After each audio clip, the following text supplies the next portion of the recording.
Hey guys, welcome to sales meeting today. I wasn't gonna do it. We got a lot going on with, the holiday today and then the inauguration. So we'll try to make it quick, and so people can go kind of check in on the news if you care about that stuff. But I find that these are the kind of days that make it extra productive. And so with the holiday and the inauguration, I kind of changed up my whole what I was going to talk about at the kind of the spur of the moment. So we'll just see how this goes.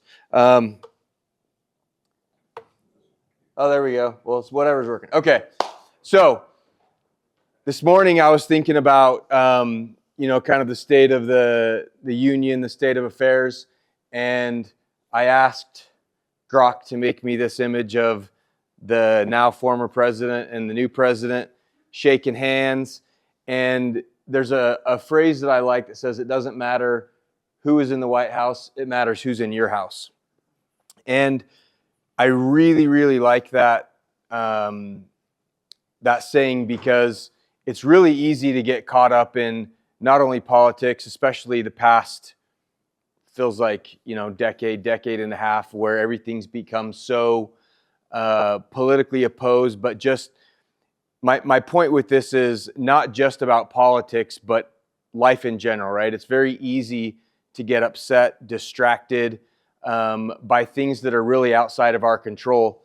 And especially with, this change in administration, a lot of people seems like they're very enthusiastic, or maybe they're upset. And I just kind of wanted to talk about why maybe that shouldn't matter to you quite so much. And then I'll kind of shift and talk about how we think it may affect the industry or not. But I kind of wanted to give you guys some context as to, Agent Boost, at least. I'll just speak this plainly. I didn't vote for the administration that's leaving, and I was a little bit worried about how it would affect our industry. And frankly, at least as far as healthcare goes, the industry's been very, very difficult.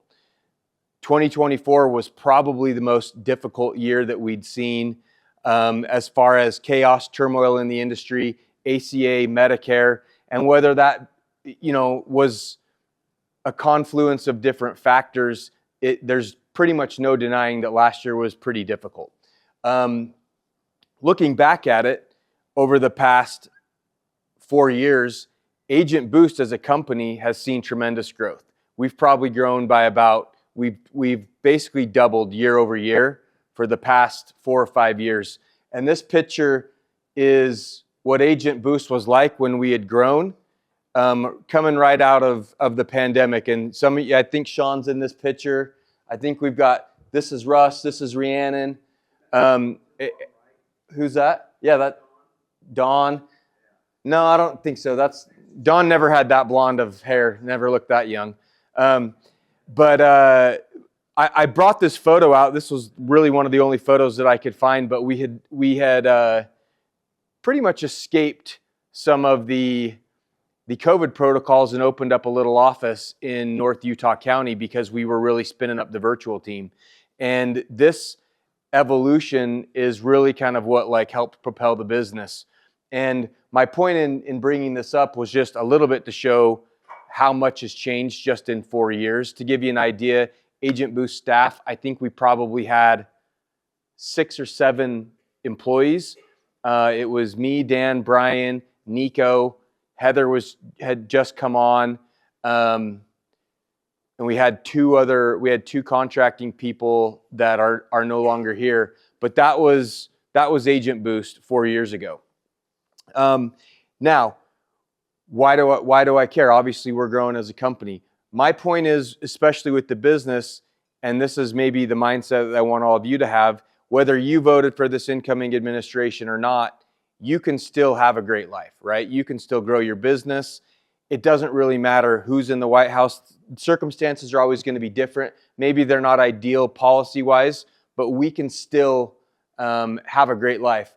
This weekend, I was thinking about this quote. I was reading a book called The Untethered Soul. Has anybody ever read that book? But it's a book that I really love. And this is towards the end of the book, but it really kind of jumped out to me. And it said, the question is simply, do you want to be happy? If the answer really is yes, then say it without qualifying it. After all, what the question really means is, do you want to be happy from this point forward for the rest of your life, regardless of what happens? And this is, obviously much easier said than done. It's extremely easy to understand, but hard to apply in our life, right? My next post after this on Instagram was me complaining about football, when I wasn't happy. So it was kind of ironic. But this is what I want you all to focus on. So whether, you had voted for this incoming administration and you think that it's going to solve all your life's problems and it's going to be this panacea and this utopia, or whether you're, you think that we're headed off a cliff as a country and whatever, I want you to really keep that in your mind, that you deciding to be happy and productive is really up to you. And it really is a simple decision of, I just am going to choose to be happy.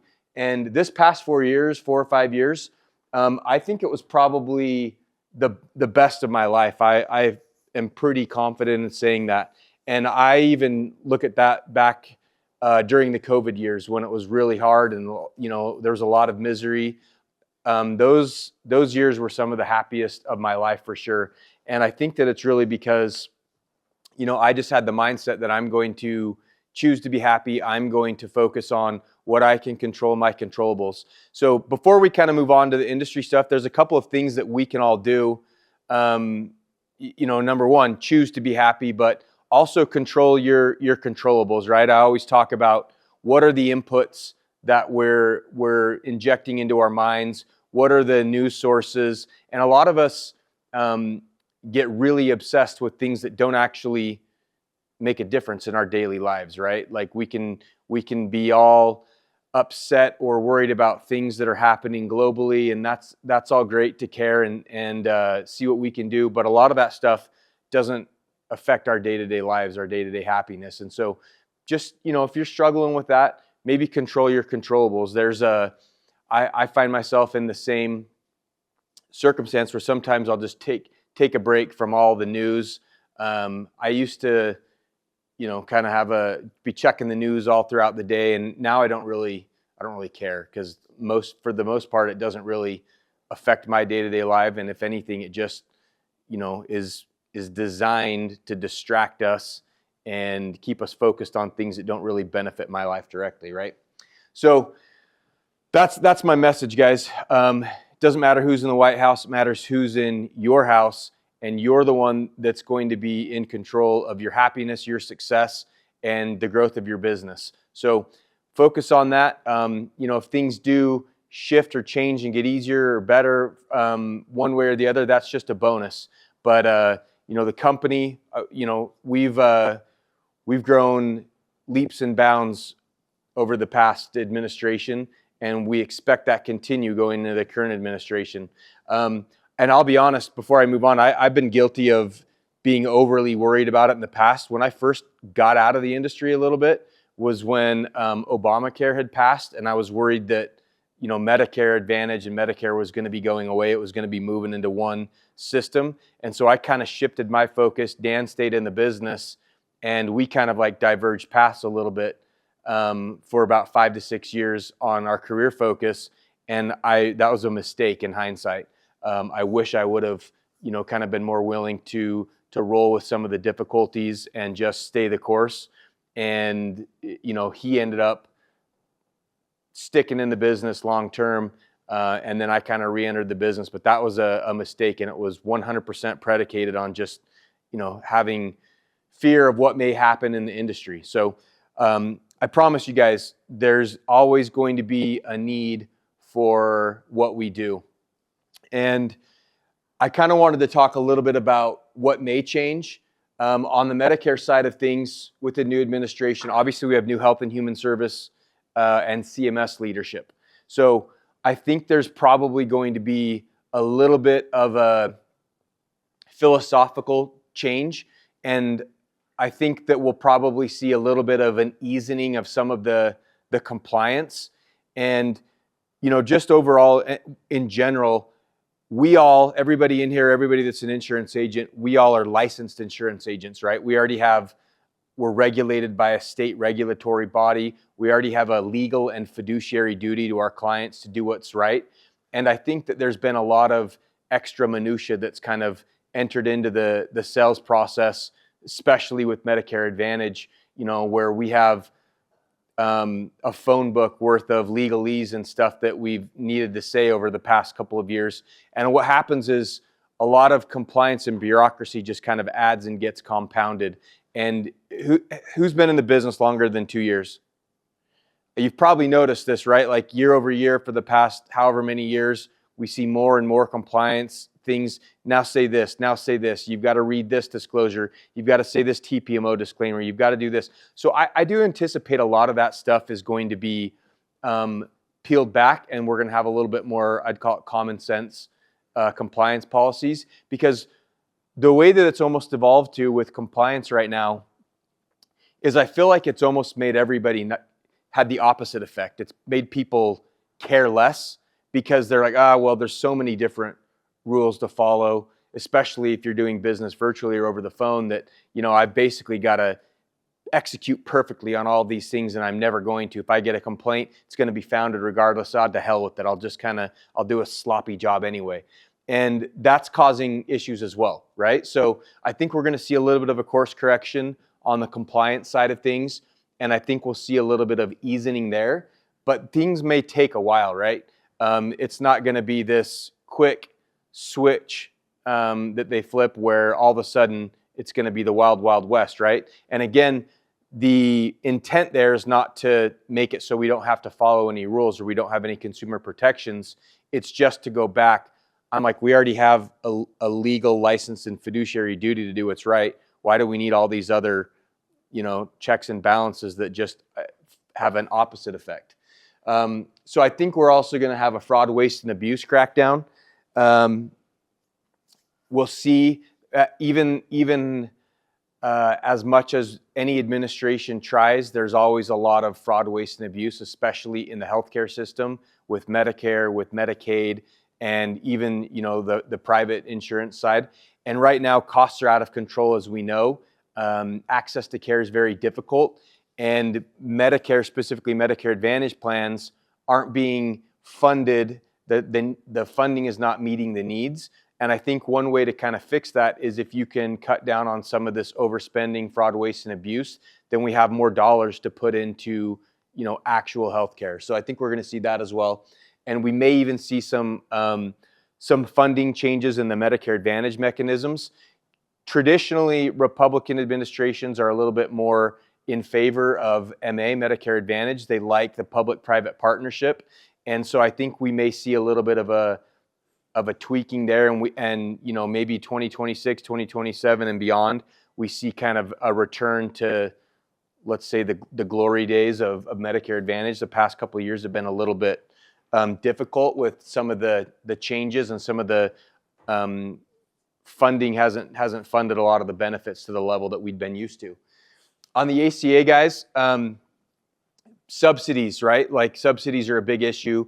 I think everybody agrees there's some great aspects of the ACA. Nobody liked being able to be denied health care for pre-existing conditions. Of course, that I think mechanisms like that are always going to stick around.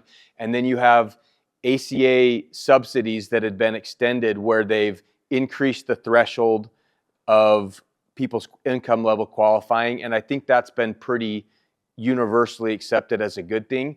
And so I think that's probably going to continue. There's probably going to be some political negotiations between both sides to keep those extended. But I anticipate those will be, the subsidies on the ACA will be extended in some capacity. Maybe not to the level that we've come to know over the past 2 years, but that's going to continue there. I think we're going to see a lot of inefficiencies optimized. And what I mean by that specifically is the agent of record stuff has been trying to think of a polite way to say, not a nightmare. It's been a mess. over the past couple of years. The chaos, the fraud, waste, and abuse, the changing of all these policies, they've got to change that mechanism, right? As it is currently now, if you want to change someone's policy or update agent of record, you've got to call in and do a 3-way call. It's extremely inefficient right now. I think that they're going to make a lot of efficiency changes to the ACA. So I think that that should level out. And what I do anticipate is the ACA will become more like Medicare Advantage as far as the enrollment mechanisms, the consumer protections, and we won't be seeing so much changing and chasing of different people's policies. I think we're probably going to see some Medicaid reform, some Medicaid guidance changes, and how they kind of the interplay with the ACA and Medicare as well. So lots of good things changing. Does anybody have any questions about, the industry at large, or what, rumors you've heard? I'm no expert, and I could be wrong about all of these things. These are just kind of some of the things that I think we may see this year. Anybody? No? All right. So the other point I want to make is, don't expect all of these things to happen, today with, executive orders and things like that, where all these things that we hope to see changed may happen instantly. It's going to take a while. And just the cycle in the industry, where we're at right now with the Medicare Advantage plans specifically, which is what most of us sell, and the funding, the environment is looking a little bit challenging for going into 2026 already. If you guys listen to the podcast, they eliminated the VBID funding, and a lot of the things that made 2025 plan year pretty chaotic are still in effect.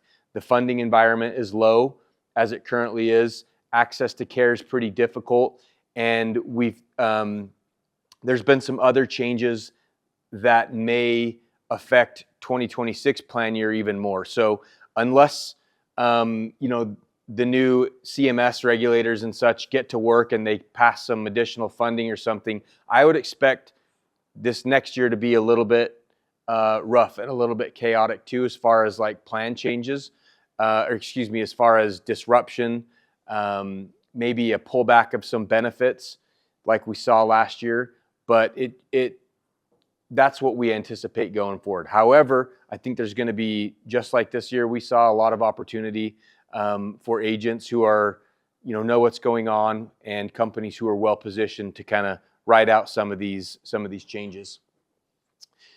Last point is, we're really, I'm just kind of spitballing, giving my opinion. We really don't know what's going to happen. I could be right about a lot of this stuff, or we could be 100% wrong, but it ultimately doesn't really matter.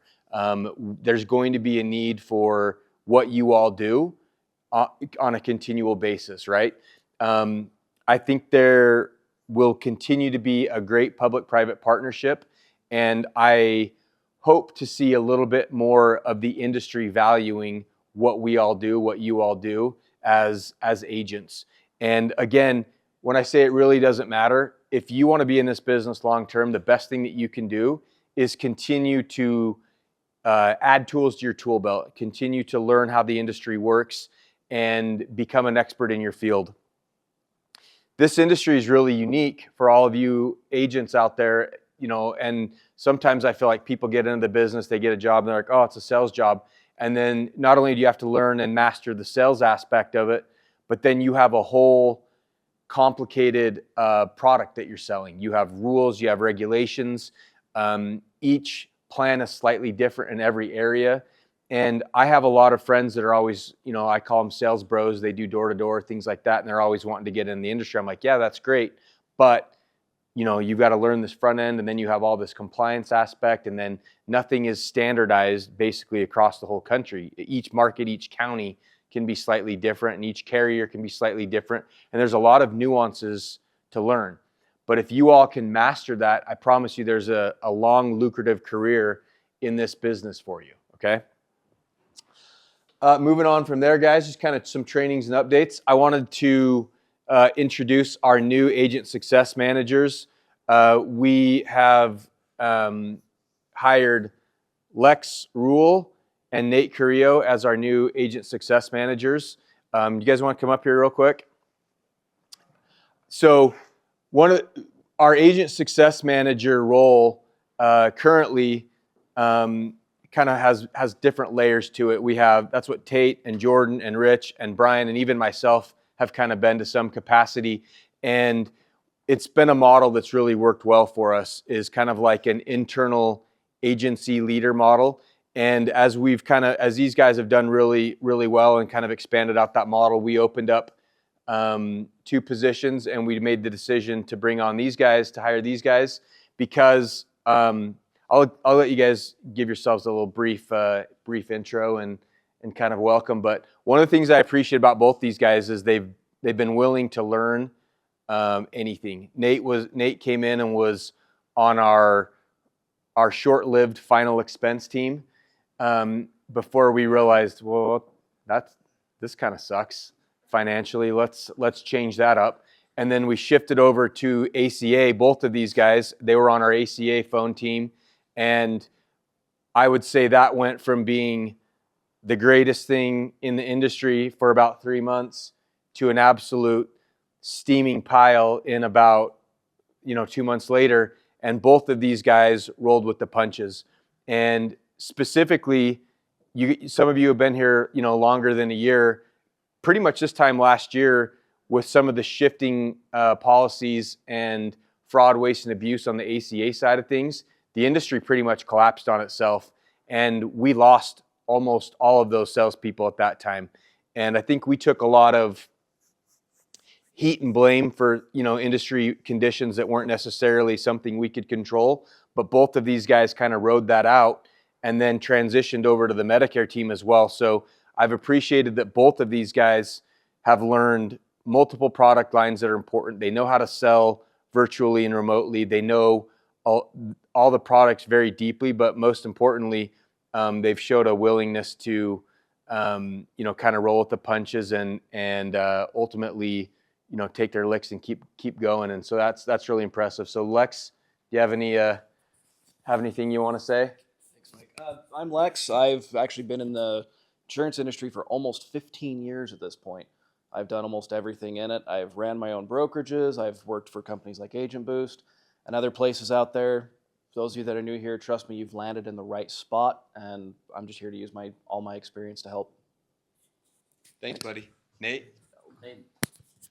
Well, I'm Nate. I don't have as much extensive experience as Lex, but I've had 8 years of sales in general around my belt. And one thing I've seen, not even just in the Medicare industry, is things change all the time, and people are still just trying to roll with the punches. So I've always been trying to help people through that, and this will allow me to do that more. So Thanks, guys. Sorry to spring that on you impromptu.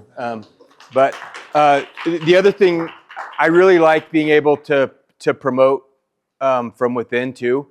And we looked for agent success managers outside of Agent Boost, and we decided to go internally with both of those. And so those guys earned this position. Hopefully it'll be good for them long term.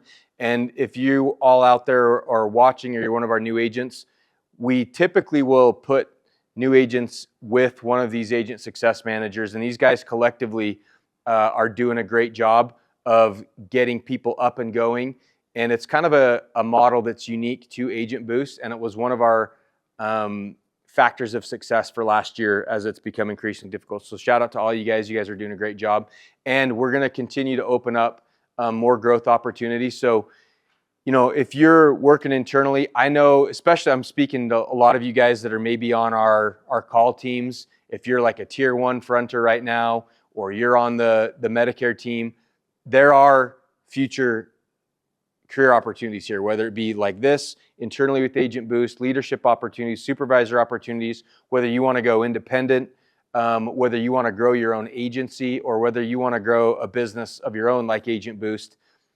You should be able to directly tie and correlate what you're doing with that. But these guys have been, consistent with their success there. And if you, have ambitions or future aspirations there, please let us know, because we want to help, kind of guide you there. So I hope that you guys have a long, successful career here, and excited to have you guys on board. just kind of wrapping up, we'll kind of go over some of the,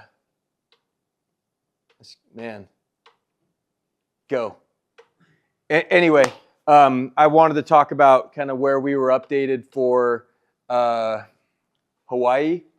We'll send out some updates there for later this week.